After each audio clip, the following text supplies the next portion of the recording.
Hello kabayan, my name is 𝗔𝗯𝗿𝗍 of Exploring Pampanga.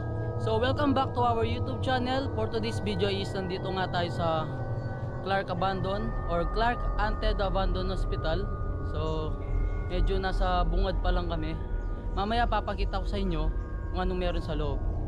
Medyo mabigat lang sa pakiramdam, tsaka creepy lang talaga yung pinakalugar. So yun kabayan, nandito na nga kami sa Clark Undead Hospital or Abandoned Hospital. So may nabasa akong article before is 1960 inumpisahan ng United States Air Force itong Clark Abandoned Hospital. So natapos siya ng 1964. So may halaga siyang $4.5 million. And then taong 1991 naman, nung pumutok yung 𝗔𝗯𝗿𝗶, dun nito na-abandon na. So yung mga sundalong Amerikano is umalis na dito. So magmula noon is hindi na nag-operate yung Clark Abandoned Hospital. So yun nga guys, itong Clark Abandoned Hospital is ginamit siya ng mga sundalong Amerikano nung panahon ng World War II at ng Vietnam War.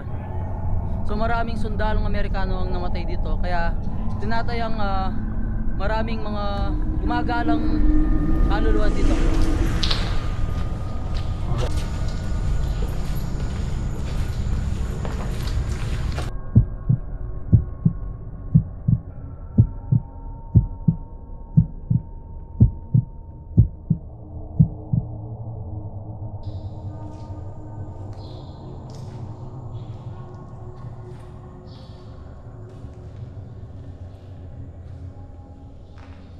So yun guys, pumasok na kami dito sa may outpatient. So chinecheck namin ang kwarto.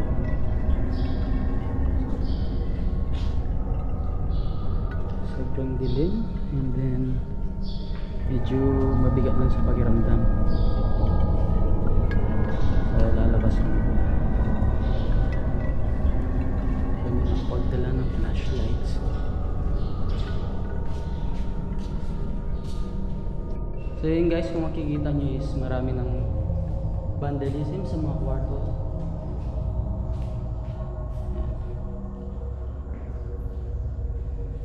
Medyo creepy lang talaga.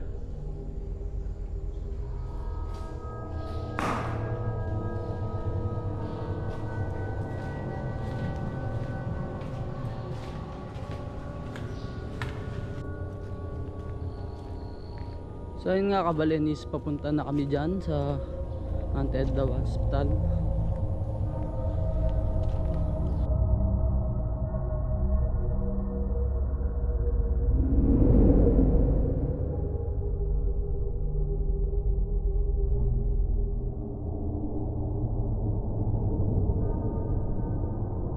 So yun kabalin is papasok na kami sa loob ng Clark Abandoned Hospital. So papakita ko yung meron sa loob.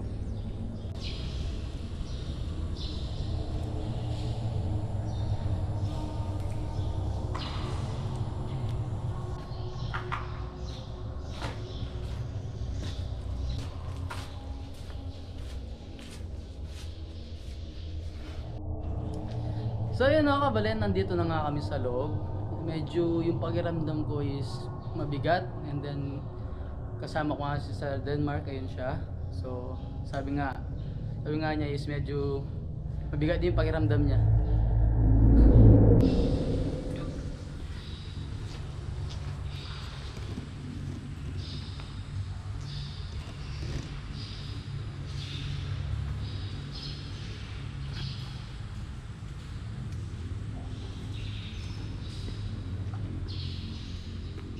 So yun guys, medyo mabato na tubig. So ayan sa loob. Tapos may tubig na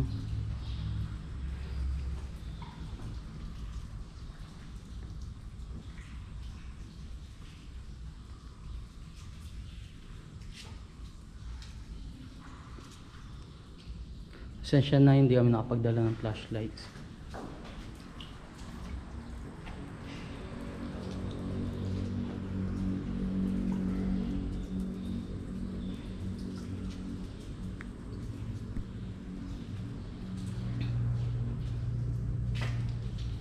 So sinasabi nila, kabalen, may underground dito.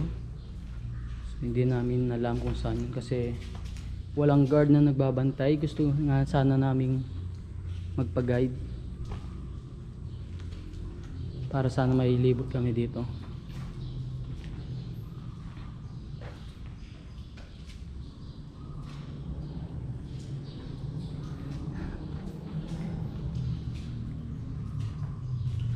So hindi na kami aakyat sa second floor hanggang third floor. So medyo delikado na. Marami na nagbabagsak ang mga kisame or semento, mga bato.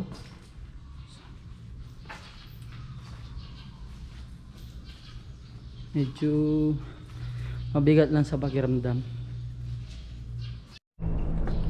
So yun guys, no, dito yung pinaka underground sa likod namin.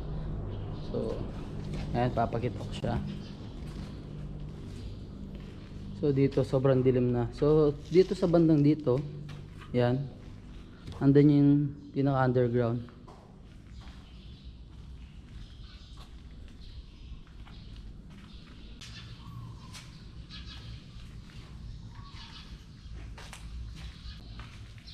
So yun guys, kasama ko si Sir Denmark. Hindi naman ako papasok dito na mag-isa. Baka tumakbo pa ako.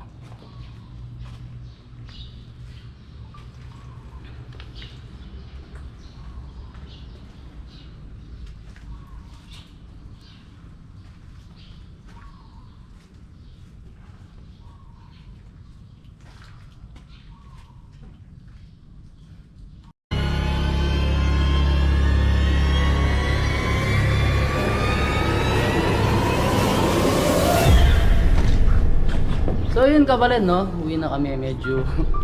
Yun nga, kanina pa kami dito. So nag-take lang kami, nag-speed lang kami ng ano, ng mga videos. So napagitan na lang namin sa inyo sa buong video na to. So yun guys, no, maraming salamat sa pag-suporta sa Exploring Pampanga Facebook page natin and then sa YouTube channel. So don't forget to subscribe, like, share, and comment kung nagustuhan nyo yung video na to. Comment kayo kung medyo may nakita kayo sa mga videos na nakuha namin. Guys, until our next vlog.